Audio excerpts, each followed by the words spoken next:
Hello and welcome to another episode of Erongo Talk. I'm your host, Irene Marie van der Walt, and today we celebrate Pluto Demoted Day. So our interviewees for today are going to tell you about the Let's Rebuild Walvis Bay initiative, and as always, I will be bringing you the news, weather and tides from our region. So stay tuned, we'll be right back after this.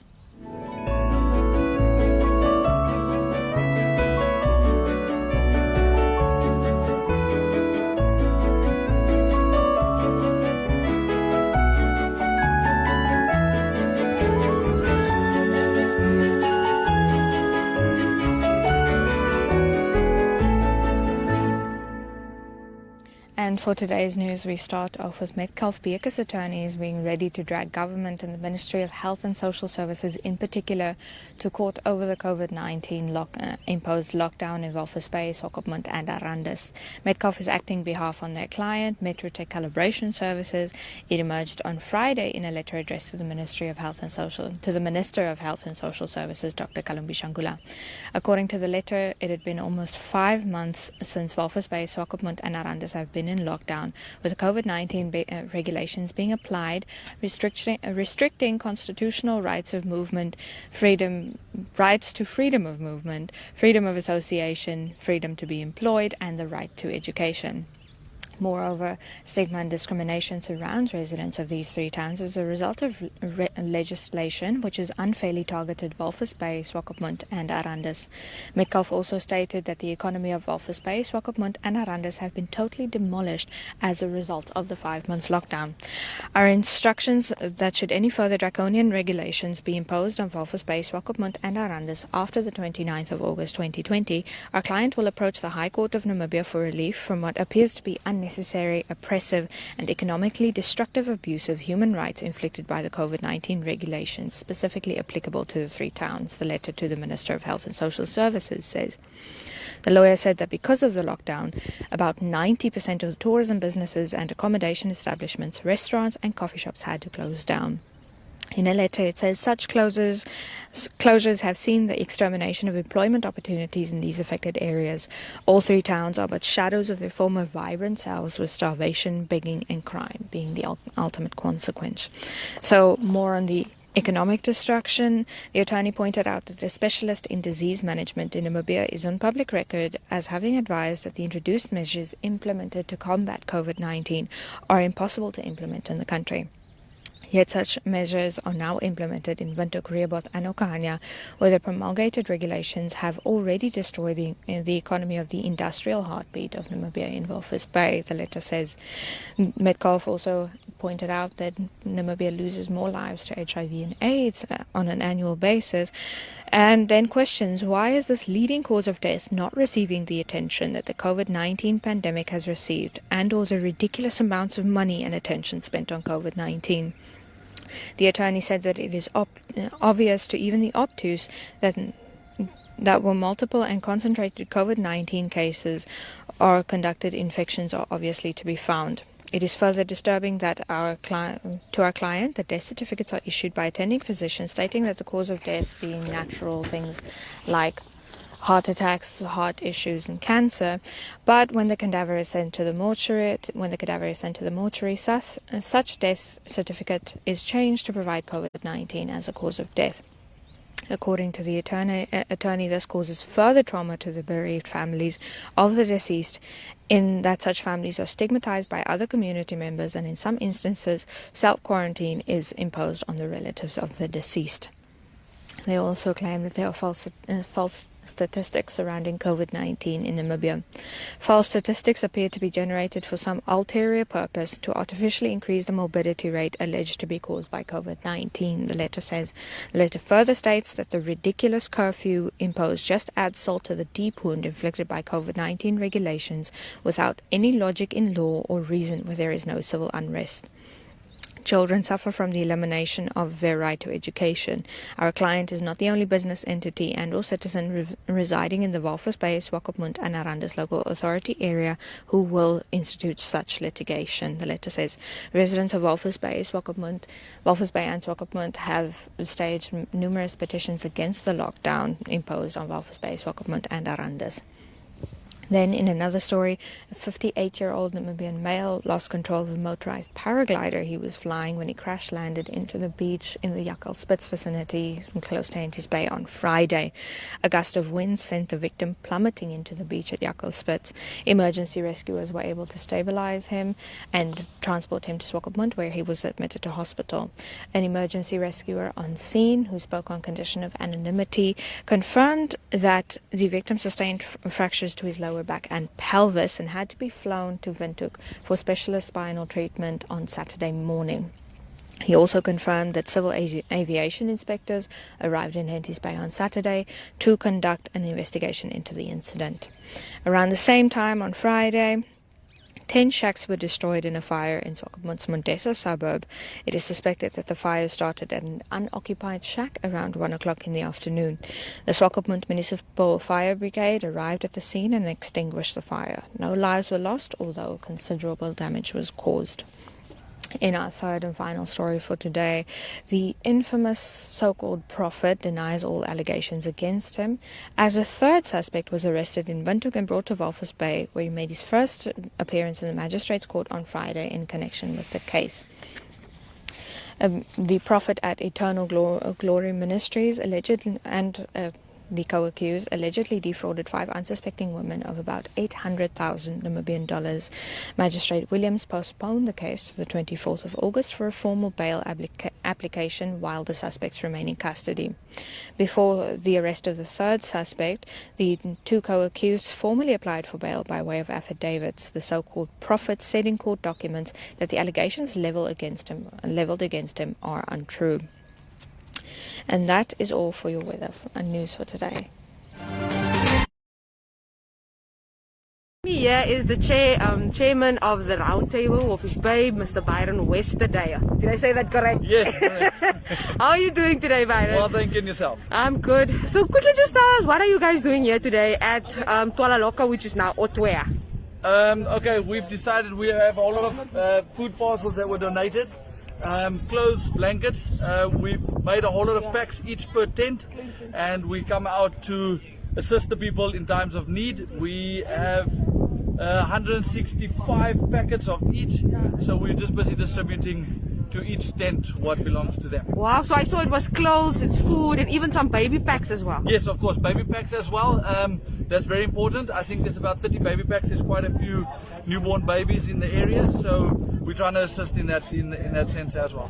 And then Byron, you guys were busy the last few weeks. Yeah. You were all over, not just here. Can you just quickly tell us about all the activities you guys have done? Well, the whole of Namibia stood together in the last 4 weeks, sending us everything from clothes, blankets, money, food. We're trying to assist the whole community. We've been able to assist the Walvis Bay community through all the different churches. Swakopmund, we've assisted there as well through the mayor of Swakopmund. We've just been overwhelmed with donations, and we saw the need not just here at Twala Loka or Toya, but also throughout the coastal towns. Yes. So we've been able to assist more than just Twala Loka in the last 4 weeks.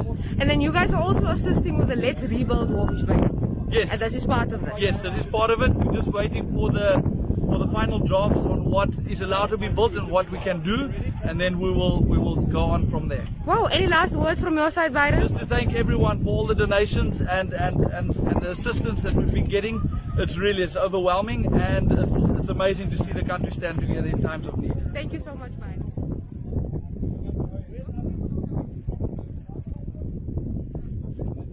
Okay, with me here is Absalom Philippus. You guys are currently now at Otwea, busy distributing food parcels and whatnot, but I just quickly want to find out, please tell us what's the Let's Rebuild Walvis Bay project all about. Okay, Let's Rebuild Walvis Bay was built on the 29th of July. There is a night of the fire. After we came to assist, the same night that we assisted that the fire happened, we came to assist, we went back home and I decided that we need to start something up. Very much that I am an AR coordinator for Walvis Bay.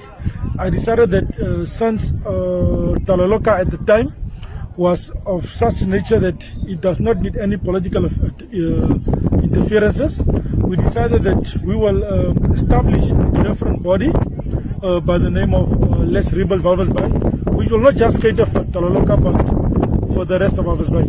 So it's not going to be politically affiliated or anything like that? No, this is an independent body. It has nothing got to do with any organization.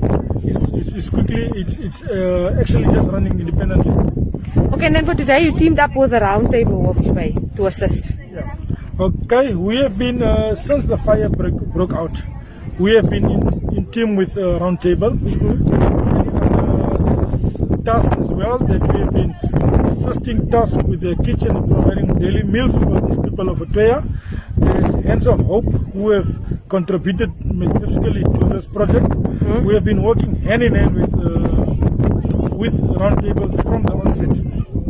So what's the next plan for Let's Rebuild Walvis Bay? Let's Rebuild already laid another foundation, but called Layer Brick. But this will be discussed more in an informed when it's launched. Layer Brick Foundation is more for permanent solutions. Yes. Yeah. So it will look at more long-term projects from us. Cool. Any last words from your side, Absalom? I got a lot of tears of joy for the rest of Namibia. What we distributed today did not just come from Namibia, from Walvis Bay. It came as far as from Ongodiva, Luderitz, Skidmanshoop, Windhoek. Everybody contributed to this. Wow, it's amazing how everybody stood together. For sure, very much amazing. Thank you so much.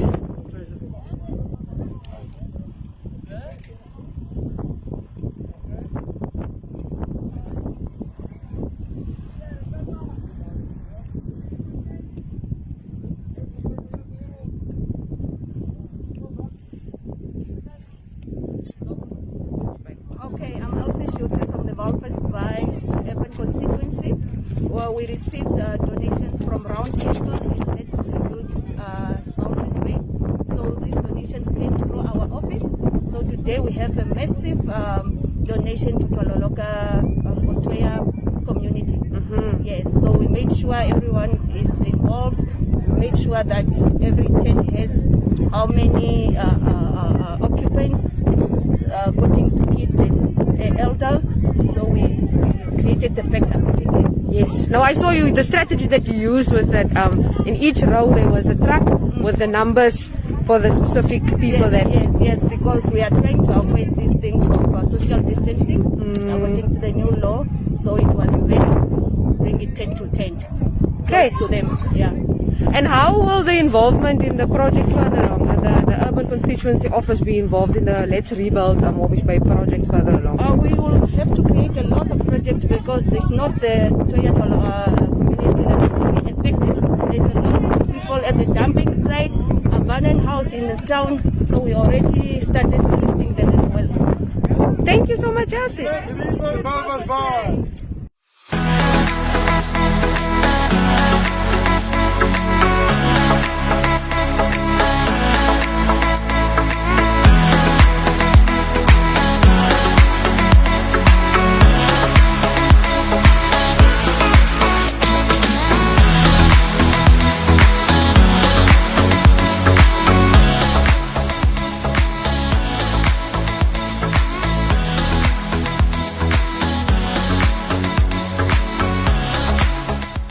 Now for your tides and weather for today.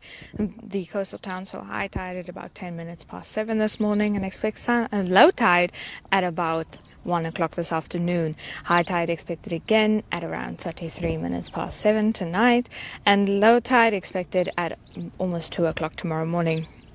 Walvis Bay saw sunrise at 19 minutes past 7 this morning and expect sunset at 47 minutes past 6 tonight. A maximum of 19 degrees Celsius with a west-southwesterly wind prevailing in Walvis Bay. For tomorrow, minimum of 11 degrees Celsius and a maximum of 17 degrees Celsius. Swakopmund saw sunrise this morning at 19 minutes past 7 and expect sunset at 49 minutes past 6 tonight. A maximum of 18 degrees Celsius with a west-southwesterly wind prevailing. A minimum of 11 degrees Celsius and a maximum of 16 degrees Celsius expected for tomorrow. Henty's Bay saw sunrise at 19 minutes past 7 this morning and expect sunset at 9 minutes to 7 tonight. A maximum of 18 degrees Celsius with a southwesterly wind prevailing in Henty's Bay. And for tomorrow, a minimum of 12 degrees Celsius and a maximum of 17 degrees Celsius. Inland, Aranda saw sunrise this morning at 17 minutes past 7 this morning and expect sunset at 48 minutes past 6 tonight. A maximum of 30 degrees Celsius with a westerly wind prevailing. For tomorrow, minimum of 8 degrees Celsius and a maximum of 25 degrees Celsius. Usako saw sunrise this morning at 14 minutes past 7 and expect sunset at 46 minutes past 6 tonight. A maximum of 34 degrees Celsius with a northwesterly wind prevailing. For tomorrow, maximum of 33 degrees Celsius and a minimum of 8 degrees Celsius in Usakos. Karibub saw sunrise at 13 minutes past 7 this morning and expect sunset at 6:45 tonight. Maximum of 32 degrees Celsius with a northwesterly wind prevailing. For tomorrow, a minimum of 8 degrees Celsius and a maximum of 32 degrees Celsius expected. Lastly, Omaruru saw sunrise at 12 minutes past 7 this morning and expect sunset at 6:45 tonight. A maximum of 32 degrees Celsius with a northwesterly wind prevailing. For tomorrow, a minimum of 8 degrees Celsius and a maximum of 32 degrees Celsius. And that is your ties and weather for today and tomorrow. Find us on Facebook and search for us on YouTube. Follow us on Instagram, Twitter. Contact us via WhatsApp. Our daily show starts with the Afrikaans program Soggens met Shaal, perfect for the Afrikaans lovers. Then it's time for the women's magazine program, The Mid-Morning Breeze with Olivia. And for the youngsters and game fanatics, join Cody on the 3 to 6 drive. West Coast FM, your host at the coast. And that brings us to the end of another episode of Erongo Talk. Remember that you can find all the stories we discussed earlier and so much more at www.erongo.com.na. That's www.erongo.com.na. Remember, you can also find us on Facebook, Twitter, and Instagram. So be sure to like, be sure to follow on all those platforms. Then you can also get in touch with us at 0811 7040. That's 0811 7040 for dropping us your news tips, sending us a video of what's happening in your community, or maybe an advertisement opportunity. So until we see you again tomorrow, stay safe, stay healthy, stay home, sanitize your hands, wear your mask, wear your gloves, maintain social distancing, take care of yourselves and take care of each other. We'll see you again tomorrow.